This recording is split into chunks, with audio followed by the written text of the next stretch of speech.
അച്ഛനും വീട്ടിൽ പോക്കോളില്ലേ? ഞാൻ കൃഷ്ണയുടെ വീട്ടിൽ പോയിട്ട് വരാം. കുരുത്തം കെട്ടവളെ, ദിവസം മുഴുവൻ ആ കൃഷ്ണയോടൊപ്പം നടന്ന നിനക്ക് ഒന്നും കിട്ടില്ല.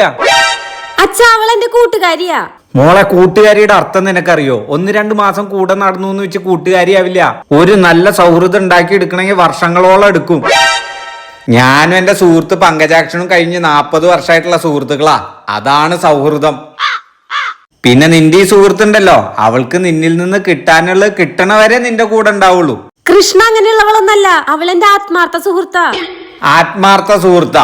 നീ ഒരു കാര്യം ചെയ്, അവളെ വിളിച്ചിട്ട് പറ, എന്റെ അച്ഛൻ അത്യാസന്ന നിലയിലാണ്, വേഗം കുറച്ച് പൈസയായിട്ട് വേഗം വരാൻ പറ. ഹലോ, എന്റെ അച്ഛന്റെ ആരോഗ്യനില കുറച്ച് മോശാ. 1 ജംഗ്ഷൻ വരെ പെട്ടെന്ന് വരാൻ പറ്റുമോ? ഓ അതെയോ, ഇവിടെ ഇല്ല അല്ലേ? പൈസ ചോയ്ക്ക്. ആ, അന്ന് ചികിത്സക്ക് കുറച്ച് പൈസ അയച്ചു തരാൻ പറ്റുമോ? ഓ പറ്റില്ല അല്ലേ?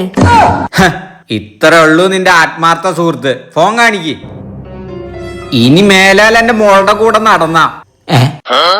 ഇത് നിന്റെ കൃഷ്ണയുടെ വോയിസ് അല്ലല്ലോ. കൃഷ്ണ എങ്ങനെ ആവാനാ? കൃഷ്ണനെ ഒരു വിളി വിളിച്ചു കഴിഞ്ഞാൽ അവൾ ഇവിടെ എത്തും. കൃഷ്ണ, എന്താടി, എന്താ പ്രശ്നം? സ്കൂട്ടിയുടെ ചാവി ദാ. എന്റെ ഇപ്പൊ ഇത്ര പൈസയുള്ളോ? അത് തികഞ്ഞില്ലെങ്കിൽ ദാ വീടിന്റെ ആധാരം. അപ്പൊ നീ ആരെ വിളിച്ചേ? അതച്ഛന്റെ കഴിഞ്ഞ 40 വർഷത്തെ സുഹൃത്ത് പങ്കജാക്ഷൻ അങ്കിൾ. പങ്കു, എടാ.